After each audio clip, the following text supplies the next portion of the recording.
Hey guys, I am John Carrick, the author of Legacy of a Mad Scientist and The Legend of Ashley Fox, two amazing science fiction fantasy novels on Amazon as paperback books, ebooks, or here on YouTube for free as audiobooks on this channel.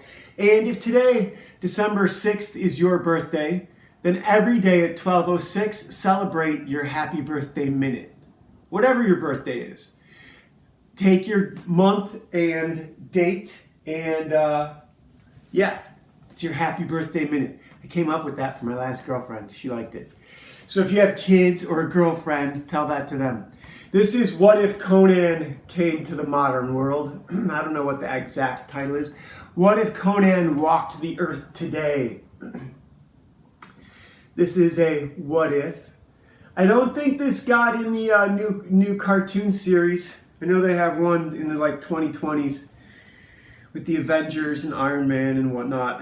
This is Conan, and so there are a few tropes in every Conan comic. There's a flashback. I think flashback is number 4. Conan trope number 1 is he gets a girlfriend, he throws his sword, and he goes to jail. Those 3 things, and there's a flashback, but a flashback is really a comic book trope.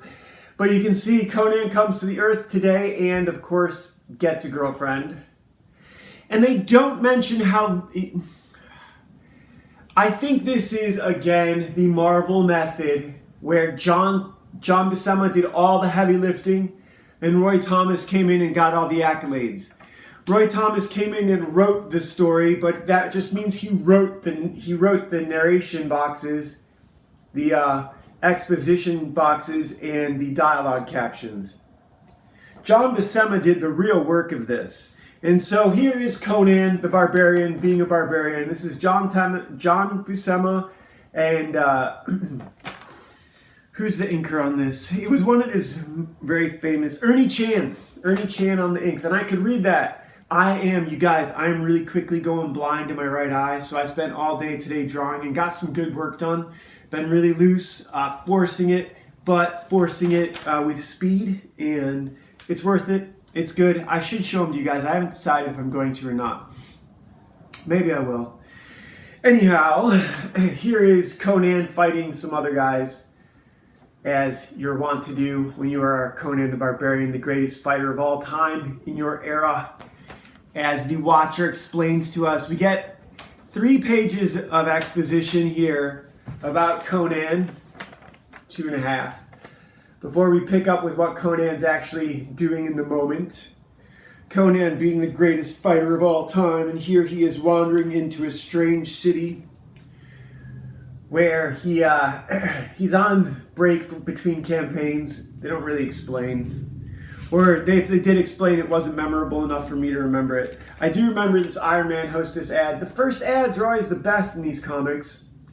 Now, if you're 9 or 11, which I was not even born, I think, when this came out, Arnold Schwarzenegger gets mentioned in this, and Rocky had just come out, and Stallone gets mentioned a couple times, while, see here, Conan is still back in the Middle Ages. He's meeting this girl, this very pretty bar girl, who seduces him, and then drugs him, and shanghais him. Well, first he tells her, we get this whole bit is a flashback. If you see I noticed further on, look, so like I said, I'm going blind in this eye. I had a ruptured retina, or what's it called?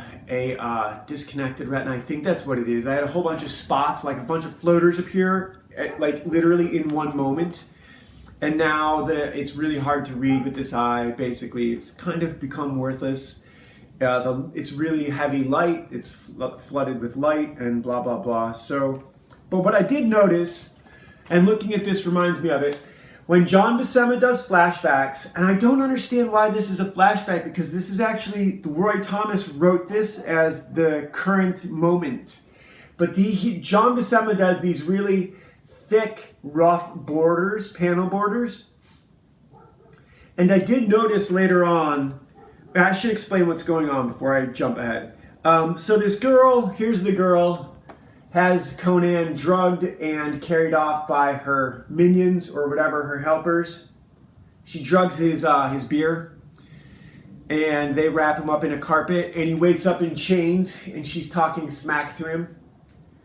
And this is strange. It's almost like, again, Roy Thomas did this in a single pass, because this girl who has drugged Conan and is now hanging out with him, doing sort of the James Bond exposition.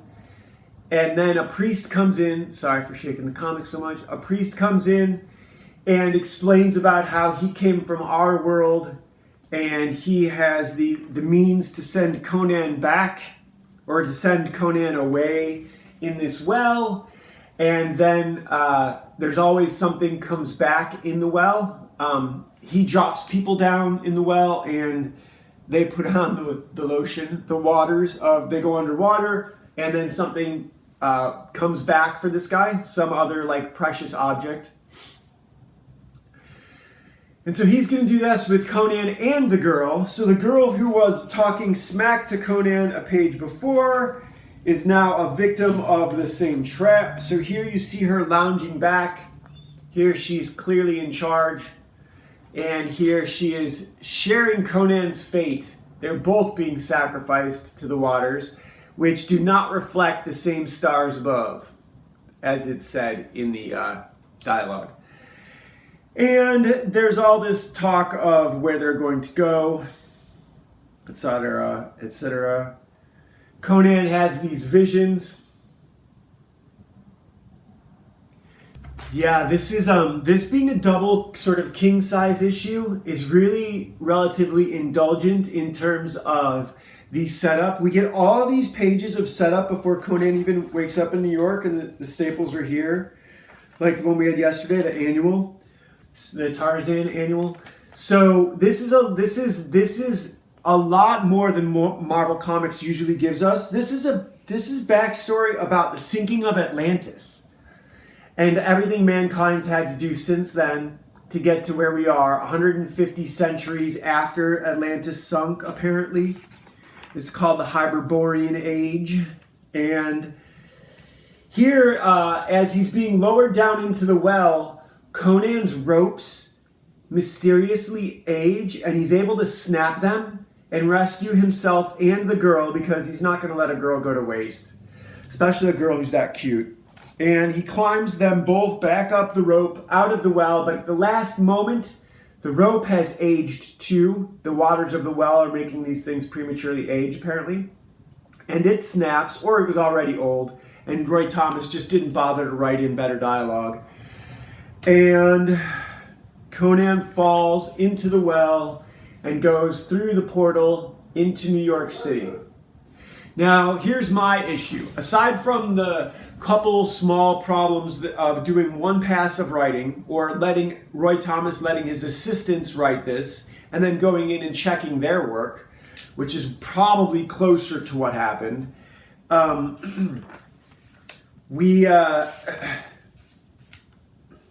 instead of doing something... See, here's the problem with the Marvel method. John Buscema, they instinctually went for the idea, well, what if Conan's in New York City? That's not what the audience wants to read. That's what you fuckers want to draw.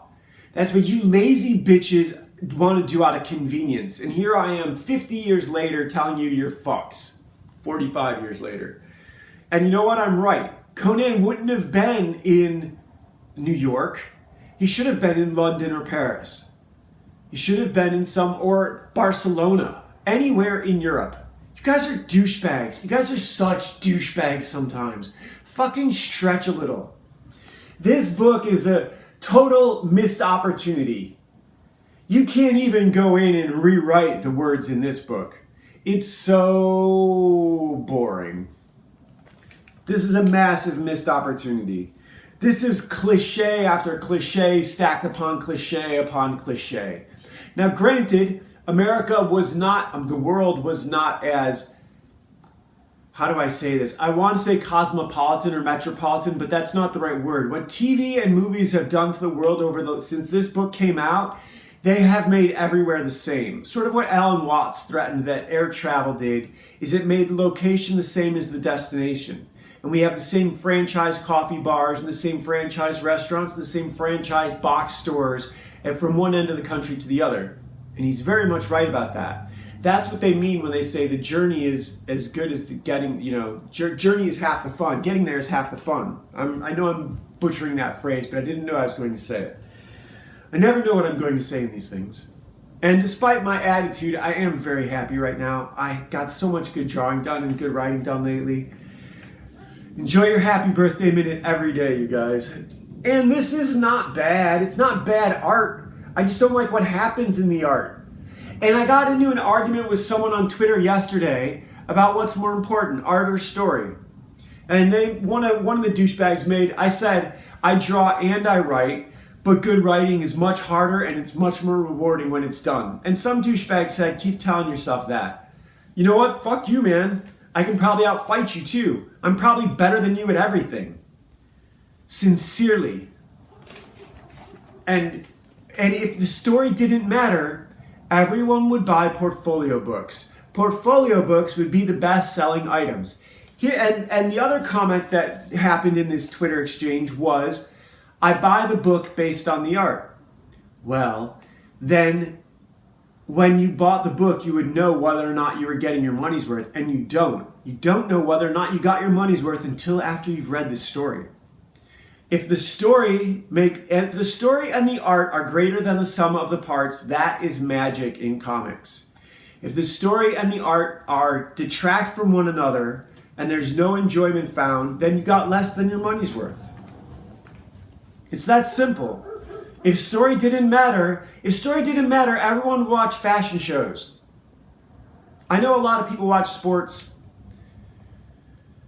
Suppose there's something, I think a lot of that has to do with the culture war too. It's a lot harder to inject the culture war into sports than it is into fiction. This is propaganda right here. You'll notice, I noticed a few things. All the cops are black, or a lot of them are black. Almost none of the criminals are black. Almost all the criminals are white. So DEI was well at play in the 1970s Marvel Comics, even where John Buscema, Roy Thomas, and Ernie Chan were involved.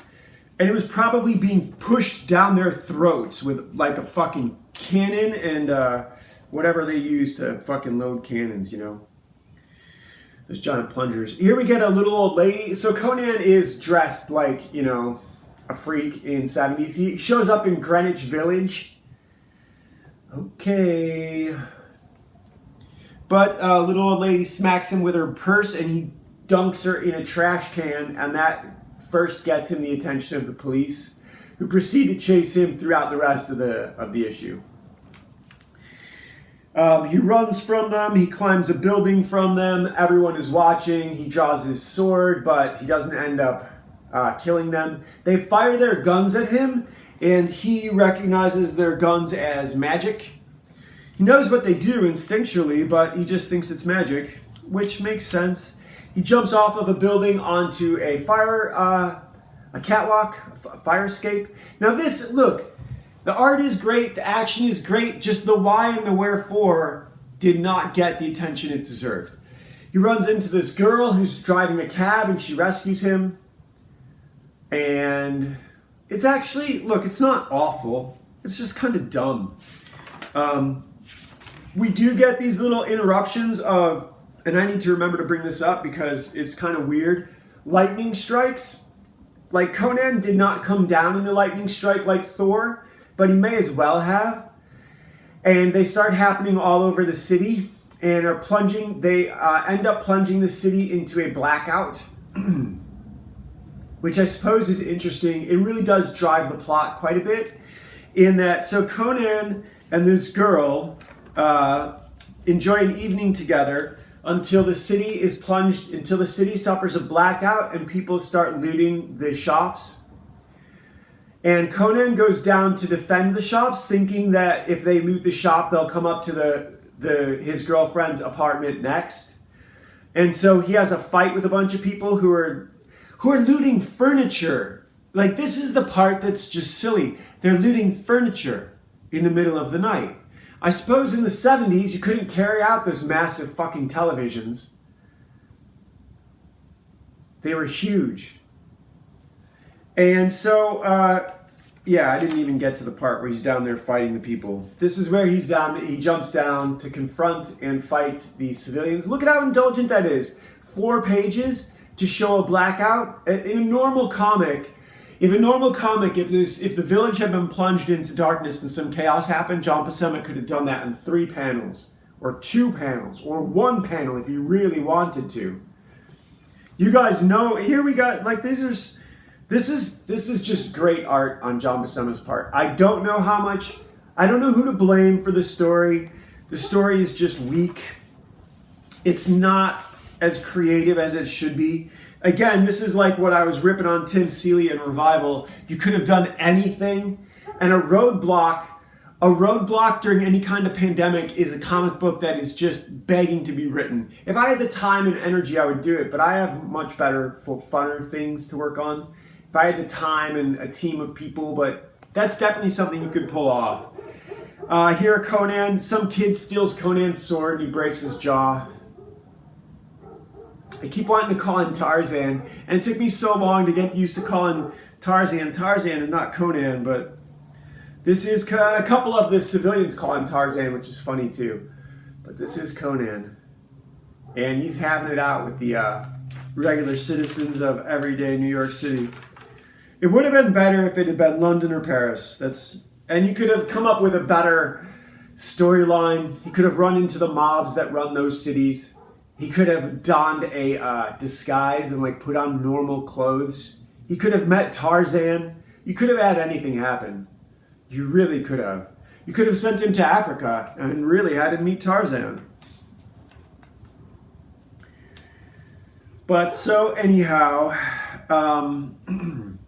here he lifts a car and flips it over on its head. I think I just showed you guys this, but I wasn't telling you what was going on. It's not really anything important. As you can see, it's just chaos. The whole city is plunged into chaos because of the blackout. He takes the girl back up to her apartment, and they hang out there for a bit. And then he starts feeling like essentially static shock, like a tingling sensation. And they start, oh, no, this is what they do.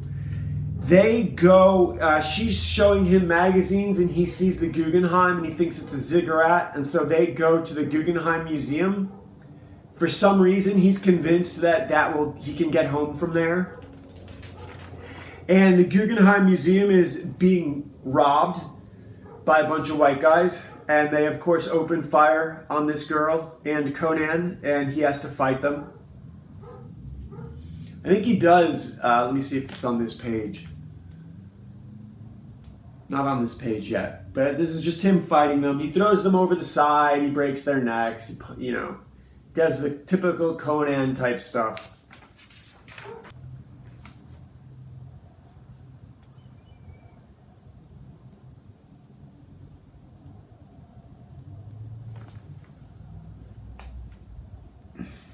And there it is, right on the top panels where he throws his sword, and then he throws a massive stone modern art statue. So he throws a sword on this page, kills a guy, throws a statue, crushes a guy's head.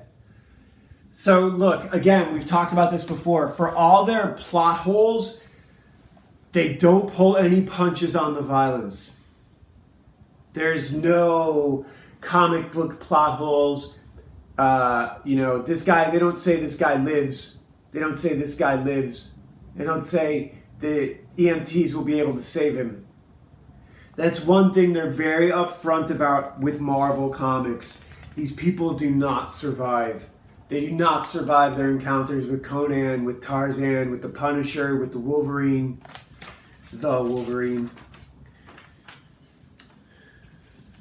And here we get, I love this, 18 panels on the last 2 pages. Go John Buscema. Go John Buscema. 18 panels, and it's all romance. It's this girl, oh, she's gonna miss you. The cop's gonna shoot it, the black cop is gonna shoot it at Conan. I almost called him Tarzan again. Because we just did Tarzan in New York City. Now this is 6 and 9 for the actual last 2 pages, where Conan is struck by lightning like Thor and disappears. Do we even see him go back home? Oh yeah, we see him. She gives him her beret and he gives her his arm, whatever they're called, the Norse thing. They wear those arm bracelets up on their bicep. Oops, I just ripped this page. You can hear it. So yeah, that is What If Conan Walked the Earth Today by Marvel Comics. It's not bad, but it's not good. It's not as good as it could be. It could have been a lot better. The story is how you judge whether or not you got your money's worth in a comic book. Tell me I'm wrong. Tell me I'm fucking wrong. Everyone knew John Malin's Godlike was going to look good, but you read it because you want to know what he's thinking. Right? I don't think anyone... Well, that's a terrible thing to say. So, again, my science fiction fantasy, Legacy of Mad Scientist, Legend of Ashley Fox. I have not forgotten today's conflicted card. I have a few pulled out here, and I'm going to refresh my memory on what they say. Okay, I have a few of these because I kind of get one satisfactory encounter through all three of them. The first one is, a series of asteroids have struck the Earth and set civilization back thousands of years. Think Thundar the Barbarian, only without lightsabers yet. And without Ukla the Mock, right? So, what are the first three things you would do to prepare for the collapse of civilization and to rebuild civilization? And this next one goes right along with it. This one is actually pretty cool. And it's an easy answer. You discover a group of 6 to 10-year-olds out raiding the trash of your community, and taking them in will take half of your food, and you don't have, your community is already spread thin. You're not sending 6 to 12 kids out to starve to death. This is the future of your community. You have to take them in and teach them to be good people and disciplined and to help each other. And this is, I want to do, one of the comic books I want to do is about the SS and what they were confronted as a group of kids training together, and how, they adjusted to the world at war. That would be really fun. This last one, however, the 7 of Clubs, this is a bit of a downer, right? This is a bit of a downer. You're out hunting for game in the wilderness and 2 of your friends are bitten by the same kind of snake. It literally says the same kind of poisonous snake. It doesn't say the same snake. I think, and when I read this yesterday and decided not to do it, I think yesterday one of my caveats was, well, if one of them was bitten first and one of them was bitten second, the second one might live because he'll have gotten less venom than the first one. But maybe the snake is more scared the second time it bites someone, so it always delivers more venom the second time. I was thinking all these stupid things. But on this card it says the same kind of poisonous snake. It's very distinct about the rules of the game, as it were. And it also says you have enough antidote for one person. You can't split it. If you split it, it won't work for either of them. Whoever gets the antidote needs the full shot. Who do you save and why? And I hate these kind of cards. When I was a kid, I think this thing came out in the 80s called Situational Ethics. And my parents, my mom especially, was a devout Catholic. She was very against us being taught situational ethics in school. I think the whole world is situational ethics now.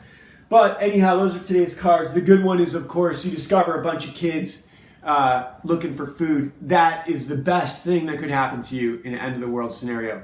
If you are focused on making what you have last, your game is already over. If you're not thinking about how to get more, how to advance, what you need to do, what energy you need to expend for calories to take in, and how to manage that equation, then you're not fit to work in the end of the world. It's that simple. There will be no fat chicks at the end of the world. All these zombie shows, The Walking Dead with the fat girls who are doctors, it's not going to be like that, you guys. There will be no fat people in the zombie apocalypse. Believe me, you won't need Ozempic. So, yeah. I can give you, this is one of the meanest things I've ever said out loud, but it's very true. I said it to a friend of mine. I can give you a one-sentence diet plan that will always work. It will never fail. And it's really the only diet plan that will work. And it's super simple. Always be just a little bit hungry. That's all you need to know. That's all you need to know. And that's don't eat, don't overeat. This is our comic book. Ashley Fox, Ninja Babysitter, The Last Valkyrie. This is issue number 6 in a 6-issue series where 1 through 5 are never drawn. And you guys can check it out. It is in the description here. And also, again, thank you to Michael Sarion, our patron, I suppose. I don't really have anything specific I want to talk about today. Just, you guys, life is so awesome. I have no money. I'm making less money now than I was when I got out of animation school, and I'm so much happier. I'm so much happier because I've stayed true and done the things I needed to do. They say write from what you know, right? So that means if you want to write stories about heroes, you need to become the hero of your life. And I've literally done that. And I'm not bragging. I'm saying this because if I can do it, you can do it too. I'm saying this as the skinniest, most picked on kid in every school I went to from 4th grade to senior year. Maybe not so much senior year. I'd been wrestling for 4 years by then. I'd gotten tall, but if not, gained weight. And, well, senior year sucked too because I was a new kid back at an old school district. I went to Catholic schools I went to a Catholic military academy freshman year. We were all new kids that year.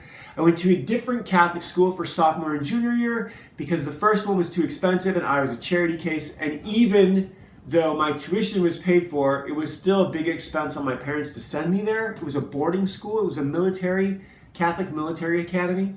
So I met a lot of rich kids and heard about what universities they wanted to go to, et cetera, et cetera. And so my eyes thing, I had corrective surgery on both my eyes. So basketball, baseball, I was too skinny and small for football. I wrestled, that was about the only thing I could do. And even then I was skinny and lanky and still got my ass kicked, but I never gave up. I started working out like in the gym freshman year, never stopped. Started Taekwondo sophomore year, went for about 3 years. I did Kung Fu, I went to the Marine Corps. I have become, when I draw my characters, they're doing legit fighting moves. I know all of them. I can skate because I spent a decade doing Kung Fu, and all the Kung Fu stances are the skateboard stances. Almost as soon as I got on the skateboard this time around, it wasn't easy. I still took a lot of spills because you have to learn how to feather foot your front foot so every crack doesn't pitch you off the board. But yeah, I'm so happy, and if I can do this, I'm going to show you guys some of the art. These are just pencils, but this one is a redo of a draft of one that's deeper in here that I'm going to show you guys. I'm going to hold it up here. This is not a very good version, but it's decent. This one is decent. No hands yet, but you'll see why. This is a blown up version of something else I'm doing. This is the first one, a little bit bigger. These are Jamie and Jeremy. This is Jeremy and the other one is Jamie. This is the first one that I showed you guys, but I went and erased it and fucked it up with the inks, and it was actually a really good drawing with just pencils. These don't matter so much, but these are studies of the same thing. And I'm upset that I erased the first one, but there's photos of it on here, so maybe I'll throw one in at the end. And now I'm working on this with the Wacom tablet on the computer. Most of those were today, so I'll be spending more time with the Wacom tablet tonight. I have a smaller Wacom that I'm going to take with me when I leave and use it tonight, so I really have to lean into the drawing. I haven't finished my 3rd novel, but it's really close. It's almost 90,000 words now. I'm definitely in the end stretch, the 3rd act, absolutely in the 3rd act. I know how the ending happens, but I don't know all the events that lead up to it. I kind of have them laid out in my mind, and the characters are still informing me of what happens. And it is so much fucking fun. It is so... Writing the characters and coming up with what they say and all the clever bits that make them who they are is way more fun than drawing them. And I'm drawing them. I love drawing them. I know who they are. But seeing them in my head, look, I've watched the movies. I've watched the best movies in the world that you guys have never seen because you have not listened to these audiobooks. This is Tolkien level gold. It really fucking is. It really is. And to you guys, look, my goal to you is to be the writer that all of you comic book artists are desperate to work for.